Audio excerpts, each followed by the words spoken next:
चरम तीर्थंकर भगवान प्रभु महावीर को वंदन।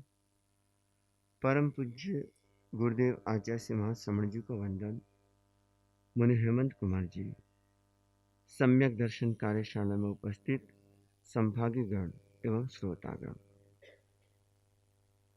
हर व्यक्ति अपने जीवन में सुरक्षा चाहता है, सेफ्टी चाहता है, और वो यह चाहता है कि मेरा जीवन सुरक्षित बने। और इसीलिए आपने घर का निर्माण करना प्रारंभ किया। घर क्यों बनाते? सुरक्षा के लिए। जब तक बाहर घूमते हैं डर रहता है, लेकिन जैसे ही घर में पहुंच गए सुरक्षित हो जाते हैं। अच्छा, घर पे ताला क्यों लगाते हो? सुरक्षा के लिए। और कई बार हम घरों में जाते हैं, वो ताले खोलते नहीं, इतने ताले खोलते हैं, 1 2 3 कितनी बार घुमाते हैं पता नहीं, उसमें भी कई ताले लगे हुए रहते हैं।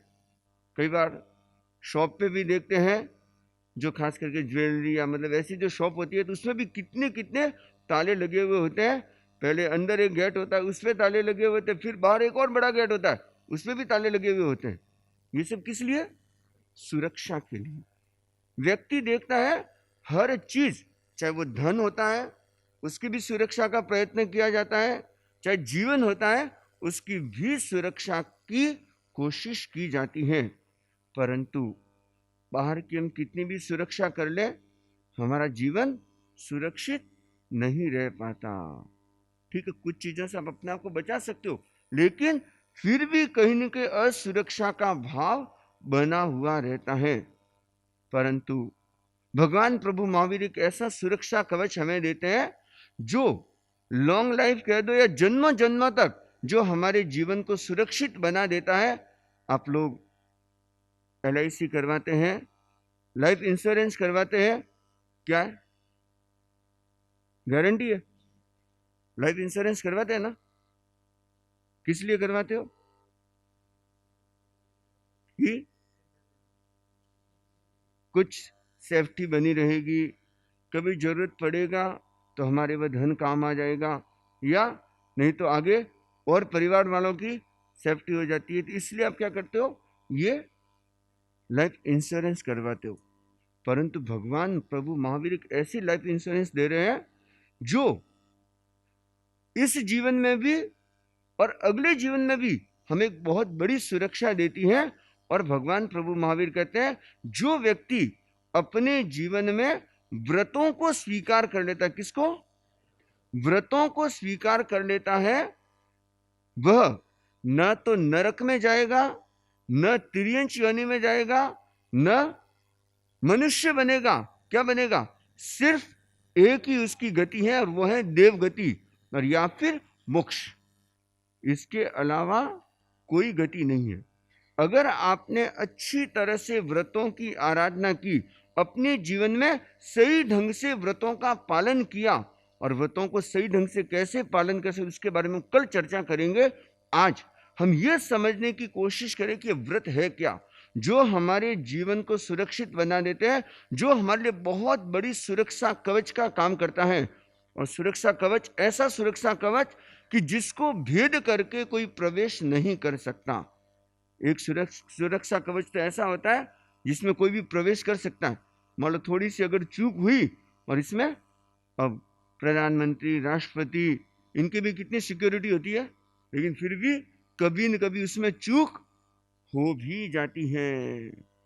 लेकिन ये एक ऐसा सुरक्षा कवच है कि अगर इसको हमने सही ढंग से धारण कर लिया तो फिर इसमें कभी कोई चूक नहीं होती। परंतु भगवान प्रभु महावीर ने जो हमें सुरक्षा कवच दिया, वो कौन सा सुरक्षा कवच है? व्रत का। व्रत का मतलब क्या होता है? क्या होता है? त्याग और संकल्प, और है मूल व्रत का मतलब होता है जो पाप कर्मों को रोक देता है। व्रत किसे कहते हैं? जो पाप कर्मों को रोकता है वो क्या कहलाता है? व्रत कहलाता है। संस्कृत में एक धातु है वितुम संवरणे, अर्थात जो ढक देता है। किसको ढकता है? जो पाप कर्मों को आने से रोक देता है। जैसे आपने सुना होगा कि एक ओजोन परत है, इसको क्या बोलते हैं? Ozone layer. ये क्या करती है? जो सूर्य की किरणें जो यहाँ पर धरती पर आती है, पराबैंगनी किरणें जिसको बोला जाता है, वो कहते हैं इतनी खतरनाक होती हैं, वो हमारे शरीर पर सीधा नुकसान करती है। लेकिन वो जो ओजोन परत है वो एक ऐसा सुरक्षा कवच है कि उन किरणों को रोकता है। और कहते हैं कि उस ओजोन परत में भी कहते हैं कि अब क्या हो रहा है? छेद हो रहा है, और जिसके कारण से इसका प्रभाव हमारे जीवन पर भी पड़ने लगा। तो ये व्रत क्या है? ओजोन परत है। एक तरह से ऐसी सुरक्षा की लेयर है जो हमारे जीवन को सुरक्षित रखती है। तो व्रत का मतलब क्या होता है? जो पाप कर्मों को रोकता है उसे क्या बोलते हैं? व्रत। और ऐसे हम व्रत का अर्थ करते हैं संयम, नियम, विरति। विरति मतलब होता है पापकारी प्रवृत्ति को छोड़ना, उसको हम बोलते हैं व्रत। भगवान प्रभु महावीर ने 2 तरह के व्रत बताए। कितने तरह के? 2 तरह के व्रत बताए। कौन सा? पहला तो है महाव्रत। व्रत के लिए एक शब्द जुड़ गया महा, और दूसरा है अणुव्रत। महा मतलब होता है महान, विशाल, बड़ा। व्रत मतलब नियम जो बहुत बड़ा है, और अणु मतलब क्या होता है? छोटा। और महाव्रत किसे कहते हैं? जो जीवन भर के लिए व्रत स्वीकार किए जाते हैं। कितनी देर के लिए? लॉन्ग लाइफ, यावत जीवन, लॉन्ग लाइफ के लिए जो व्रत नियम स्वीकार किए जाते हैं, और उसमें भी किसी भी प्रकार की छूट नहीं होती। 3 करण 3 योग से जो स्वीकार किए जाते हैं। कितने करण कितने योग? 3 करण 3 योग। मतलब करना नहीं, करवाना नहीं, और उसकी अनुमोदना मतलब प्रशंसा भी नहीं करना। मन से, वचन से, काया से, इन तीनों को क्या बोलते हैं? योग। क्या बोलते हैं? योग। मन से, वचन से, काया से करना भी नहीं, मन से, वचन से, काया से करवाना भी नहीं, और मन से, वचन से, काया से अनुमोदन भी नहीं करना। किसका अनुमोदन नहीं करना? किसको नहीं करना? किसको नहीं करवाना? पापकारी प्रवृत्ति को। कौन सी प्रवृत्ति को? पापकारी प्रवृत्ति को न तो करना, न कभी करवाना, और न कभी उसकी अनुमोदना मतलब प्रशंसा करना। अनुमोदना का मतलब क्या होता है? प्रशंसा करना। ये क्या कहलाते हैं? महाव्रत, जो जीवन भर के लिए स्वीकार किए जाते हैं। और महाव्रत कितने माने जाते हैं? 5 महाव्रत माने जाते हैं। अहिंसा, जीवन भर के लिए किसी भी प्रकार की हिंसा करने का त्याग। सत्य, जीवन भर के लिए किसी भी प्रकार का झूठ बोलने का त्याग। छोटा बड़ा कैसा भी हो, साधु को झूठ तो बोलना ही नहीं है। अचौर्य, किसी भी प्रकार की चोरी करने का त्याग। ब्रह्मचर्य, जीवन भर के लिए अब्रह्मचर्य सेवन, अर्थात अपनी इंद्रियों का असंयम के रूप में प्रयोग करने का त्याग। और 5वां हो गया अपरिग्रह महाव्रत। 5वां कौन सा है? पहला कौन सा है? अहिंसा महाव्रत। दूसरा, तीसरा, चौथा, 5वां अपरिग्रह महाव्रत। किसी भी प्रकार का परिग्रह वस्तु के रूप में, और मूल है परिग्रह का मतलब किसी भी प्रकार की वस्तु पर मूर्छा नहीं रखना। तो जीवन भर के लिए धन, वैभव, या ऐसे कह दो कि जमीन, जायदाद, पैसा, बैंक, ये जितना भी बैंक बैलेंस आदि जो कुछ भी है वह सब कुछ रखने का त्याग। ये 5 महाव्रत। तो साधु तो क्या करता है? जीवन भर के लिए त्याग करता है। जो इन 5 महाव्रतों को स्वीकार करता है वो क्या कहलाता है? साधु, मुनि। और जो इन्हीं व्रतों को थोड़े रूप में स्वीकार करता है, पूर्ण रूप से स्वीकार नहीं करता, जीवन भर के लिए भी नहीं, थोड़े रूप में स्वीकार करता है, वो क्या कहलाता है? अणुव्रत। और जो इन अणुव्रतों को स्वीकार करता है वो क्या कहलाता है? श्रावक। क्या कहलाता है? श्रावक कौन कहलाता है? जो अणुव्रतों को स्वीकार करता है। और अणुव्रत किस रूप में स्वीकार किए जाते हैं? आंशिक रूप में, अंश रूप में स्वीकार किए जाते हैं, पूर्ण रूप में स्वीकार नहीं किए जाते। आपने अहिंसा अणुव्रत को स्वीकार किया तो उसमें क्या किया? आंशिक हिंसा का त्याग कर लिया। सत्य को स्वीकार किया तो आपने क्या किया? मोटे रूप में असत्य बोलने का त्याग कर लिया। अचौर्य आपने अणुव्रत स्वीकार किया तो उसमें क्या किया कि आपने बड़ी चोरी करने का त्याग कर लिया।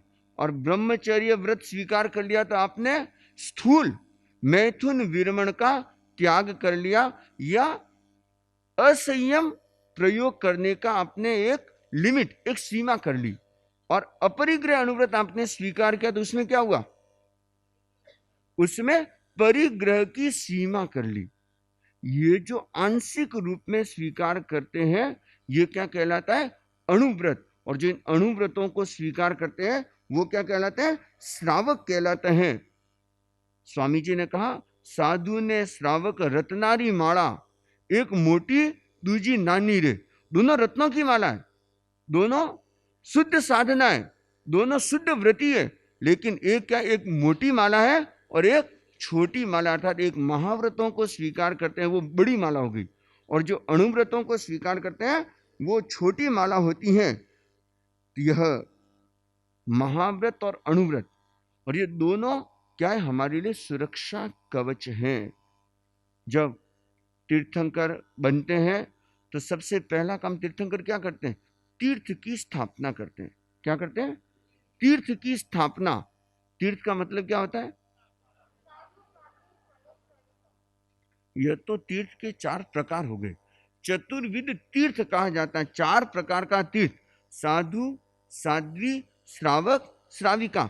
लेकिन तीर्थ का मतलब क्या हुआ? धर्म की स्थापना। और हाँ, ये भी एकदम सही है, तीर्थ का मतलब होता है जो धर्म की स्थापना, धर्म का प्रवर्तन करना। लेकिन और इसका गहरा अर्थ है, तीर्थ का मतलब होता है जिसके द्वारा संसार समुद्र को पार कर सकते हैं, वो क्या कहलाता है? तीर्थ। जिसके द्वारा संसार समुद्र को पार कर सकते हैं, मतलब यह जो भव सागर है, जन्म मरण का जो चक्र है, इसको पार करने का माध्यम क्या है? तीर्थ। समझ लीजिए, तीर्थ मतलब हो गया एक तरह से नौका। नौका में क्या करते हैं हम? नौका में बैठ करके एक किनारे से दूसरे किनारे चले जाते हैं। ऐसे ही इस संसार सागर को पार करना है तो आपको क्या करना होगा? तीर्थ की नौका में बैठना होगा। तो कैसे बैठोगे? साधु बन के बैठ सकते हो, साध्वी बन के बैठ सकते हो, श्रावक बन के बैठ सकते हो, और श्राविका बन करके आप बैठ सकते हो, अर्थात इस संसार सागर को पार कर सकते हो। तो जिनकी क्षमता है, जिनमें सामर्थ्य है, शक्ति है, उसे कौन सा पद स्वीकार करना चाहिए? महाव्रत का स्वीकार करना चाहिए। और जिनमें क्षमता इतनी नहीं है तो कौन सा पद स्वीकार करना चाहिए? अणुव्रत का पद स्वीकार करना चाहिए। जो हो अनगार, जो हो संभव अनगार, धर्म का पालन तो करे उसी पथ में अपना संचालन। क्षमता यदि अल्प अनल्प, धर्म में आस्था साभार अगार, धर्म का पकड़े रास्ता। तो हमें धर्म का पद स्वीकार करना है, लेकिन कौन सा? अगर आपने शक्ति है, अद्भुत शक्ति है, विशेष शक्ति है, सामर्थ्य है, तो कौन सा पद स्वीकार करना है? महाव्रतों का पद स्वीकार करना है। अगर सुरक्षा कवच चाहिए तो ये बहुत बड़ा सुरक्षा कवच है। और ये क्या करेगा? यह सुरक्षा कवच पाप कर्मों को आने से रोकता है। तो शक्ति सामर्थ्य है तो कौन सा पद स्वीकार करना है? महाव्रतों का। और वह शक्ति सामर्थ्य नहीं है तो कौन सा पद स्वीकार करना है? फिर दूसरा ऑप्शन दे दिया कि तुम अणुव्रत को स्वीकार कर लो। जो श्रावक के व्रत हैं, ऐसे श्रावक के 12 व्रत माने जाते हैं। मूल 5 अणुव्रत, 3 गुणव्रत और 4 शिक्षा व्रत, ये 12 व्रत माने जाते हैं। मूल तो 5 ही है, लेकिन बाकी फिर इन 5 का आगे विस्तार कर दिया गया है, तो ये 12 अणुव्रत के रूप में इनकी संख्या सेट होती है। तो अब हमें यह जानना है कि जो साधु होते हैं वो पूरी तरह से संपूर्ण रूप से इन व्रतों को स्वीकार कर लेते हैं। एक उदाहरण के रूप में ले लेते हैं, जैसे अहिंसा महाव्रत। अहिंसा महाव्रत में क्या होता है कि साधु को किसी भी प्रकार की हिंसा नहीं करना। अब हिंसा भी 2 तरह की होती है, एक होती है द्रव्य हिंसा और एक होती है भाव हिंसा। द्रव्य हिंसा का मतलब क्या होता है, जिसमें जीव मर जाता है, जिसमें जीव का वध होता है, जिसमें जीव की हिंसा होती है, कष्ट पहुंचता है, वो तो कहलाती है द्रव्य हिंसा। और भाव हिंसा क्या होती है, जो भावों के द्वारा की जाती है, भावना में मन में आ गया, और ये मन में आना ये कौन सी हिंसा कहलाती है, भाव हिंसा कहलाती है। और इसके आधार पर 4 प्रकार के श्रेणी, 4 प्रकार की कैटेगरी बनाई गई। पहली कैटेगरी है कि द्रव्य हिंसा होती है लेकिन भाव हिंसा नहीं होती। और ये कैसे होता है, जैसे एक कोई अप्रमत्त साधु है, पूरी तरह से जागरूक है और चल रहा है, चाहे वो केवल ज्ञानी भी हो सकते हैं, चल रहे हैं और उनके पैर से कोई जीव मर गया। किनके पैर से, जो अप्रमत्त साधु है, जागरूक है और वो चल रहे हैं और उनके पैर से कोई हिंसा हो गई, तो वो कौन सी हिंसा कहलाएगी, द्रव्य हिंसा। क्योंकि उनके भावों में हिंसा का भाव नहीं है, इसलिए वो द्रव्य हिंसा कहलाएगी। जैसे साधु गोचरी के लिए जाते हैं या विहार कर रहे हैं और उस समय बारिश आ गई, और बारिश आने पे कच्चा पानी तो होता ही है, कच्चे पानी की हिंसा भी होती है, लेकिन वो कौन सी हिंसा मानी जाती है, वो द्रव्य हिंसा। क्यों, पूरी जागरूकता के साथ में, संयम के साथ में चल रहे हैं, फिर भी वह हिंसा हो गई, तो उसमें भावों से हिंसा नहीं है, लेकिन द्रव्य हिंसा वह मानी जाती, क्योंकि उसमें जीवों का वध हुआ है। तो यह द्रव्य हिंसा मतलब कि जिसमें जीव तो मर गया लेकिन भावों से वह हिंसा के साथ में नहीं जुड़ा, तो यह हिंसा पहली कैटेगरी कहलाती है, द्रव्य हिंसा है लेकिन भाव हिंसा नहीं है। और दूसरा कौन सी है, भावते हिंसा है लेकिन द्रव्य हिंसा उसमें नहीं है। भावते हिंसा कैसे हो गई कि अब मैं चल रहा हूं, बिना देखे चल रहा हूं, इधर उधर देखते हुए चल रहा हूं और मेरे पैर से जीव नहीं भी मरा, लेकिन वह भी, भगवान प्रभु महावीर कहते हैं, वह भी हिंसा है, क्योंकि वह प्रमाद है। वह क्या है, प्रमाद, वह अजागरूकता।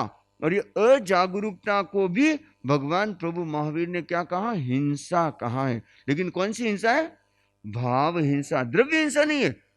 द्रव्य हिंसा मतलब बाहर में किसी जीव का वध नहीं हुआ, कोई जीव मरा नहीं, लेकिन भावों से मैंने हिंसा कर ली, क्योंकि ये प्रमाद क्या है, अपने आप में हिंसा मानी जाती है। इसलिए कहते हैं जागरूक रहो।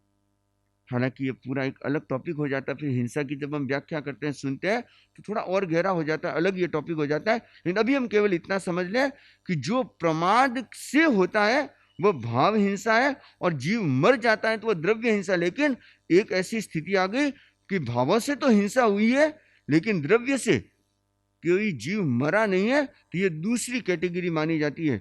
और तीसरी कैटेगरी कौन सी है, द्रव्यते हिंसा और भावते हिंसा, कि भावों से भी वह हिंसा में चला गया, मतलब शत्रुता का भाव है, नफरत का भाव है, घृणा का भाव है, और किसी को मारने की भावना है, और वह जीव मर गया, तो वो कौन सी हिंसा है, द्रव्यते भी हिंसा है और भावते भी, मतलब जीव भी मरा और भावों से भी वो हिंसा में चला गया।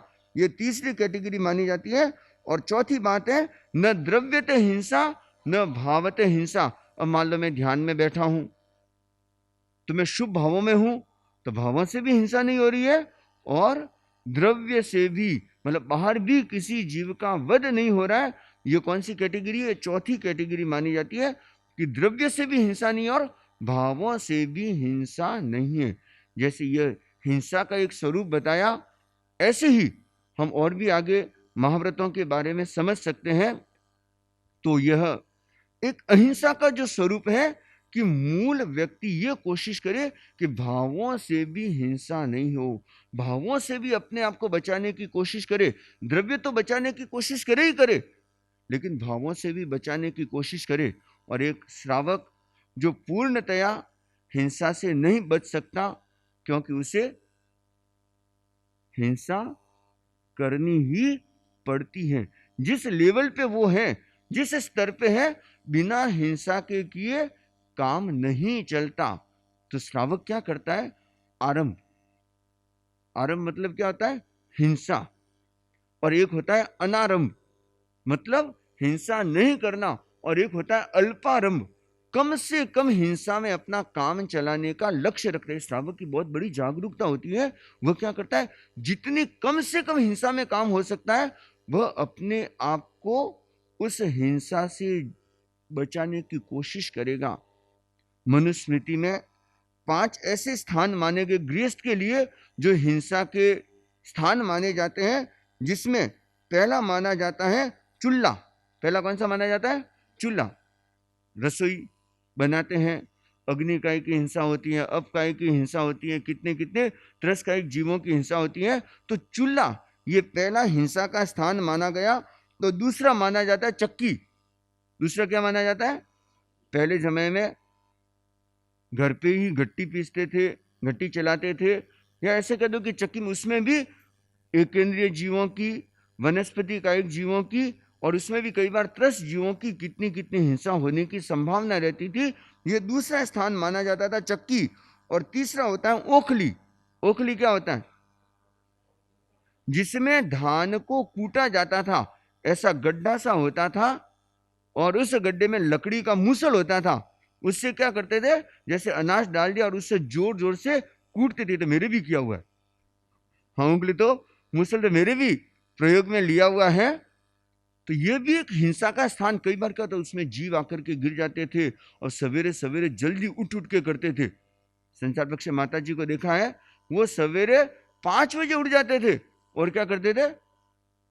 अब धान कूटना, सवेरे सवेरे कोई चीज बनानी होती, दलिया और कुछ बनाना होता, तो उसमें बाजरी, गेहूं, जो कुछ भी होता था, तो वो कूटा जाता था। तो उसमें भी कई बार हिंसा की संभावना, चींटी मकोड़े, कई बार ऐसा होता है। हम एक जगह थे, सुजानगढ़ की बात है, तो वहां पर मैं गोची जाकर के आया, और गोची में दलिया लेकर के आया। क्या लेकर के आया? दलिया। दलिया लेकर के आया, और संतों को, हम 4 संत थे उसमें, मैं, मुनि हेमंत कुमार जी, मुनि जिज्ञासु कुमार जी, मुनि दिनकर जी। तो संतों के पारना भी था। तो दलिया डाला, और डालने के बाद में दलिये में क्या, दूध डाला, और दूध डालते ही 50 कीड़ियां क्या एकदम ऐसे तैरने लग गई। अब क्या करें? अब हालांकि हमको दूध पूरा परखना ही पड़ा, लेकिन ये ऐसा कई बार हो जाता है, सावधानी नहीं रहती, और असावधानी से हिंसा की संभावना बन जाती है। तो यह हिंसा का तीसरा स्थान माना जाता है ओखली। और चौथा है परिंदा। चौथा कौन सा है? परिंदा। परिंदा मतलब, हाँ, जहां पानी भरा हुआ रहता है, पानी के मटके रहते हैं, उसको बोलते हैं परिंदा। अब आजकल तो परिंदा कोई जानते ही नहीं होंगे, परिंदा ही होता ही कहाँ है आजकल तो। लेकिन पहले बहनों का बहुत विवेक होता था, पानी छानते थे ना तो बहुत ध्यान रखते थे। और ये क्यों माना गया? एक तो अपकाय की हिंसा, दूसरे कितने कितने दूसरे जीवों की भी हिंसा होती है, और तीसरी बात, वहां पे लीलन फूलन होने की बहुत संभावना बन जाती, क्योंकि निरंतर गीला रहता है। तो पहले बहनें क्या करती थी, जैसे मटकी होती थी, तो मटकी होती तो क्या करते थे, एक दिन एक मटकी और एक दूसरे दिन दूसरी मटकी, जिससे वो मटकी सूख जाती थी, उस पर कभी फूलन नहीं आती थी। आजकल कौन ध्यान देता है इतना? अब आजकल तो न तो छानने का इतना सिस्टम रहा, और यह हिंसा के बहुत बड़े निमित्त माने जाते थे। तो यह परिंदा, यह भी हिंसा का एक निमित्त माना जाता था। और 5वां है झाड़ू। ये क्या है? झाड़ू। झाड़ू तो निकालता ना? कौन निकालता? आप तो निकालते नहीं हो, हैंग से नहीं हो। अब देखना, यह भी हिंसा का एक बहुत बड़ा कारण, जैसे जैसे बर्तन धोना, झाड़ू निकालना, पोछा लगाना। आपको अगर समझ है, आप अगर लगाते हो तो बहुत विवेक से लगाओगे, और नहीं तो झाड़ू निकालते कई बार देखना कितनी कितनी चींटियां, और वो आपको पता है तो आप तो क्या करोगे, बड़े ध्यान से सावधानी से लगाओगे। और अगर कोई नौकर लगा रहा है तो वो तो दे धनाधन, क्या फर्क पड़ेगा। और यह भी हिंसा का पाप किसको लगता है? ऐसा नहीं है कि वो कर रहा है तो वो जाने, नहीं, जो करवा रहे हैं, जो घर के हैं, उनको भी लगता है। तो हमें क्या करना चाहिए, जितनी हिंसा से बच सके उतना हमें बचने की कोशिश करनी चाहिए। और श्रावक के जीवन का तो विशेष लक्ष्य होता है। श्रावक बनना सामान्य बात नहीं है, व्रतों को स्वीकार करना सामान्य बात नहीं है, बहुत बड़ी बात है। अगर एक श्रावक अपने जीवन में इन व्रतों को स्वीकार करता है तो कितने कितने पाप कर्म को वो रोक लेता है, कितनी बड़ी हिंसा से, झूठ बोलने से, पापकारी प्रवृत्ति से अपने आप को बचा लेता है। और श्रावक बनना बहुत बड़े भाग्य की बात है। और वास्तव में श्रावक कौन होता है? जो 12 व्रतों को स्वीकार कर लेता है ना, वास्तव में श्रावक की कैटेगरी में तो वही आता है। और जो 12 व्रतों को स्वीकार नहीं करता, वास्तव में वो श्रावक की कैटेगरी में, जो व्रती श्रावक माना जाता है, उसकी कैटेगरी में नहीं आता। हालांकि 5वें गुणस्थान में तो आ गया, लेकिन अभी तक वास्तव में वो व्रती श्रावक की कैटेगरी में नहीं आया। तो ये जो श्रावक होते हैं वो कितने प्रकार के होते हैं? 4 प्रकार के। 4 बड़ी अच्छी सुंदर उपमा देकर के समझाया गया, उदाहरण से समझाया गया कि जो श्रावक होते हैं उनके लिए एक शब्द आता है श्रमणोपासक। क्या शब्द आता है? श्रमणोपासक। श्रमणोपासक का मतलब कि जो श्रमणों की उपासना करता है, साधु संतों की उपासना करता है, वो क्या कहलाता है? श्रमणोपासक। क्या कहलाता है? श्रमणोपासक किसको कहते हैं? जो श्रमणों की उपासना करता है वो कहलाता है श्रमणोपासक। तो ये 4 प्रकार के श्रावक होते हैं। पहले श्रावक माता पिता के समान। पहले कैसे होते हैं? माता पिता के समान। और भगवान प्रभु महावीर ने देखना कितनी श्रेष्ठ उपमा दी है श्रावक के लिए, कि जो श्रावक होते हैं वो माता पिता के समान होते हैं। माता पिता क्या करते हैं? जैसे अपनी संतान का लालन पोषण करते हैं, कितना ध्यान रखते हैं, कितना वात्सल्य रखते हैं, ऐसे ही वे श्रावक इस कैटेगरी में आते हैं जो साधु संतों की बहुत सार संभाल करते हैं। और ये तो कितनी बार देखते हैं, बहुत बार तो ये नज़ारा हमको देखने को मिलता है। बारिश आती है और बारिश आती है, महाराज आपके तो गोचरी हुई को नहीं। अबे क्या चिंता है उनको, क्या लगते हैं हम उनके? लेकिन यह एक आध्यात्मिक रिश्ता होता है। और एक श्रावक को जो माता पिता कहा गया ना, ये ऐसे श्रावक होते हैं जो साधु संतों की सार संभाल माता पिता की तरह करते हैं, कि अगर कभी कुछ बीमारी हो जाती है, कभी कुछ ऐसा हो जाता है, तो क्या करते हैं? उनका पूरा ध्यान रखते हैं। और इस तरह से जो उत्कृष्ट भावों के साथ में साधु संतों की सेवा उपासना करते हैं, और कभी कभी हित शिक्षा देकर के साधु संतों को भी सही मार्ग दिखाते हैं। अगर कोई साधु गलती भी कर लेता है ना, तो क्या करेंगे? उनको हित शिक्षा देंगे, समझाएंगे कि महाराज यह हमारी साधना के अनुकूल नहीं है। और अगर भटकते होते हैं उनको भी सही रास्ते पर ले आते हैं। ऐसे श्रावक कैसे कहलाते हैं? माता पिता के समान कहलाते हैं। और दूसरे जो श्रावक होते हैं वो भाई के समान। क्या होता है? भाई के समान है तो कैसे होंगे? वात्सल्य होता है, भाई का भाई के प्रति जैसे प्यार होता है, हालांकि आजकल तो वो भी बड़ा मुझ खतरे में है, लेकिन एक सामान्यतया देखना, भाई का भाई के प्रति जो प्यार होता है, स्नेह होता है, वात्सल्य होता है, ऐसे ही वो साधु संतों के प्रति बहुत वात्सल्य रखते हैं, स्नेह रखते हैं, श्रद्धा रखते हैं।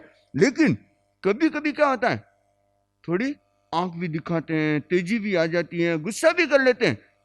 ऐसे तो पूरी श्रद्धा होती है, लेकिन कभी कभी कोई बात देखते हैं ना, इतने में तुनक आ जाती है, तो ध्यान भी रखते हैं, लेकिन कभी कभी क्या होता है, थोड़ा सा नेगेटिव में भी चले जाते हैं। ऐसे जो श्रावक होते हैं वो कौन सी उपमा से उपमित किए गए? भाई के समान। और तीसरे जो श्रावक होते हैं वो होते हैं मित्र के समान। मित्र की क्या खास बात होती है? कि जब तक काम निकलता है, जब तक तेरी मेरी सेटिंग है, तब तक तो गाड़ी ठीक चलती है, और जब वो तेरी मेरी गड़बड़ हो गई तो वो भी गड़बड़ कर देता है। तो मान लो आए, आपको बतलाते हैं, करते हैं, आप पे ध्यान देते हैं, आपको हाँ हो मोर तो बहुत चोखा श्रावक है, ऐसे बड़ा बड़ा चढ़ा चढ़ा के रखते हैं ना, तब तक तो हाँ महाराज ठीक है, और थोड़ा सा अगर ध्यान नहीं दिया महाराज बस सीधा, मतलब जब तक उनको दे रहे हैं, जब तक उनसे जुड़े हुए हैं, सम्मान मान मिलता है, तब तक तो वो बहुत अच्छी तरह से व्यवहार करते हैं। और अगर थोड़ा सा वो कम हो गया या थोड़ा सा उनको कुछ कह दिया और इतने में वो एकदम आना ही छोड़ देंगे, या ऐसे कदम एकदम एंटी में खड़े हो जाएंगे, एकदम विरोध में खड़े हो जाएंगे, या अनसंट बोलने भी लग जाएंगे। ऐसे जो श्रावक होते हैं ना, वो कौन से कहलाते हैं? हाँ, ये अवसरवादी होते हैं। बहुत सारे ऐसे आपको श्रावक मिलेंगे कि कुछ कुछ साधु साध्वी आते हैं तब तो आते हैं, और कुछ कुछ आते हैं तब आते ही नहीं। हाँ, ऐसे भी मिलेंगे। वो एक बार क्या हुआ, हम बालोतरा में थे, तो वहाँ पे ऐसे में एक घर में गोचरी के लिए गया, संपन्न परिवार था। तो मैंने ऐसे पूछ लिया कि ये दर्शन करने नहीं आते, जो साथ में सेवा में थे ना, कि दर्शन करने नहीं आते? कि महाराज ये तो कहीं है कि आने मुख्य अतिथि बनाओ कि अध्यक्ष बनाओ, नहीं जना तो आवे, नहीं तो नहीं आवे। मैं कि भाई घर ही बैठा ठीक है हमारे तो, और क्या करेंगे भाई। तो ऐसे भी श्रावक होते हैं जो कभी कभी जब उनको मान सम्मान मिलता है, बुलाते हैं आओ अदर, तब तो वो आते हैं, नहीं तो बाय बाय टाटा, वो चेहरा भी नहीं दिखाते। और चौथे श्रावक वो कौन से होते हैं? सौत। ये सौत क्या होती है? क्या होती है? हाँ, वैसे स्टेप वाइफ बोलते हैं कि सौतन मतलब एक पत्नी के रहते हुए दूसरी पत्नी को लेके आना, दूसरी औरत को लेके आना, रखना, उसको क्या बोलते हैं? सौतन। मतलब जो मन में ईर्ष्या का भाव पैदा कर देती है उसको बोलते हैं सौतन। तो ये जो श्रावक होते हैं ना, सौत के समान, ये क्या होते हैं कि सदा दूसरों की या साधु संतों की बुराई ही करते हैं, सदा दोष ही देखते हैं, सदा अवगुण ही देखते हैं, और क्या करते हैं? उस अवगुण को, बुराई को, गलती को ब्रॉडकास्ट करते हैं। ऐसे भी बहुत सारे लोग मिलेंगे आपको, जो आते हैं किस लिए आते हैं? हित शिक्षा लेने के लिए नहीं, प्रवचन सुनने के लिए नहीं, दर्शन करने के लिए नहीं। उनका मकसद क्या होता है? कहीं कोई कमी दिख जाए। हालांकि वो अपने आप को व्यवहार में श्रावक कहते हैं, अपने आप को श्रद्धालु कहेंगे, लेकिन उनका नेचर क्या होगा? वो क्या करेंगे? वो साधु, हाँ कहाँ ये गड़बड़ करते हैं, अरे हाँ महाराज तो नहीं, आज तो मैं गया ना, महाराज तो अकेला भाई बात कर रहे हैं। महाराज तो क्या कर रहे थे? अरे महाराज तो ना गया ना, तो महाराज तो वो मोबाइल से बातें कर रहे थे। महाराज क्या कर रहे थे? अरे आज तो गया ना, महाराज तो फूफा हो रहे थे, गुस्सा कर रहे थे। ये सारी चीजें क्या है? वो उनका जो नजरिया होता है वो सदा क्या होता है कि बुराई ही देखना, कमी ही देखना, अवगुण ही देखना, और उसको क्या करना? ब्रॉडकास्ट फैलाना। और ये जो इस तरह का जो नेचर वाले होते हैं वो कौन से श्रावक कहलाते हैं? सौत के समान। अर्थात ये खुद का भी बहुत बड़ा नुकसान करते हैं, और ठीक है साधु साध्वियों का तो चलो जो फैलाते हैं वो करती है, लेकिन खुद का बहुत बड़ा नुकसान करते हैं। परंतु उनको भी श्रावक कहा जाता है, क्योंकि उन्होंने अपने जीवन में कुछ श्रावक के नियम कह दो, या कुछ अपने जीवन में ऐसा श्रावकत्व स्वीकार कर रहा है, लेकिन ये एकदम सामान्य निम्न स्तर के श्रावक। लेकिन सबसे श्रेष्ठ कौन से होते हैं? जो उत्कृष्ट श्रावक माने जाते हैं, जो माता पिता के समान होते हैं। और यह हमें जरूर ध्यान देना चाहिए कि हम किस तरह से जो धर्म संघ के साधु साध्वियां चारित्रात्माएं होती हैं, हम उनकी सार संभाल कर सकते हैं। साधु साध्वियां किसके भरोसे आते हैं? हुबली में किसके भरोसे आए? श्रावक श्राविकाओं के भरोसे। गुरुदेव विश्वास करके, उस क्षेत्र पर विश्वास करके भेजते हैं। तो हर श्रावक श्राविका की एक बहुत बड़ी जिम्मेदारी होती है कि साधु साध्वियों की सार संभाल करना, और साधु साध्वियों की भी जिम्मेदारी होती है कि श्रावक श्राविकाओं की सार संभाल करना, श्राविक श्राविकाओं को साधना में सहयोग देना, उनको भी प्रेरणा देकर के साधना के मार्ग पर आगे बढ़ाने की कोशिश करना। तो यह व्रत जो हमारी जीवन का सुरक्षा कवच माना जाता है, और हम इस सुरक्षा कवच को धारण करें। अगर हो सके, हम दो ही हैं तो क्या करो, महाव्रतों को स्वीकार कर लोगे तो हमारी कैटेगरी में आ जाओगे। और मान लो वो नहीं हो पाता है तो कोई बात नहीं, अपने श्रावक के व्रतों को स्वीकार कर लो, लेकिन व्रतों को अवश्य स्वीकार कर लेना चाहिए और इस व्रत विज्ञान को अच्छी तरह से समझने की कोशिश भी करनी चाहिए। कभी मौका लगेगा कि हम और विस्तार से श्रावक के व्रतों को और अच्छी तरह से समझने की कोशिश करेंगे, तो हम अपने जीवन में इस व्रत के सुरक्षा कवच को धारण करने की कोशिश करें। इन्हीं भावों के साथ में ओम शांति शांति शांति।